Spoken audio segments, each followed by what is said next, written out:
end-of-year exams take forever. Haven't you heard about if statements? No, what are they?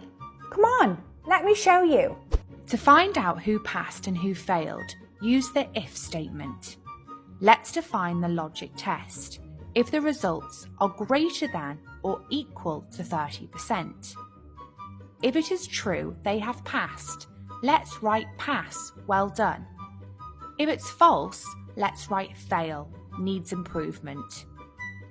Double-click the autofill handle to fill down the formula, and now all of this is done no matter how long your list is.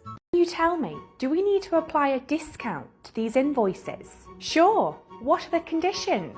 Repeat customers get discount or purchases that are over $1,000. No problem. This'll take no time. Let's use a combination of the if function and the or function. First, type the if function and then immediately type the or function. Let's set the first criteria to check if the customer is a repeat customer. Separate the next criteria with a comma and let's check if the customer spent more than $1,000. Let's close this bracket and now we give the if function the value if true and then the value if false.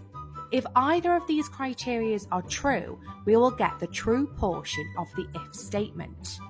Let's evaluate the formula and fill down. All done. Look stressed. Is everything okay?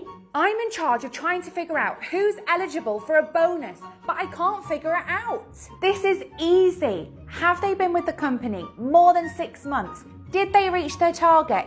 This is a 10-second job. First, type the if function and then immediately the and function.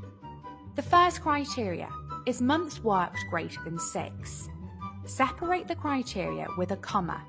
And the second criteria is the sales value greater than the target. Let's give the if function the value if true, and now the value if false. Close the formula and evaluate. Let's fill this down and we're all done. See you next time.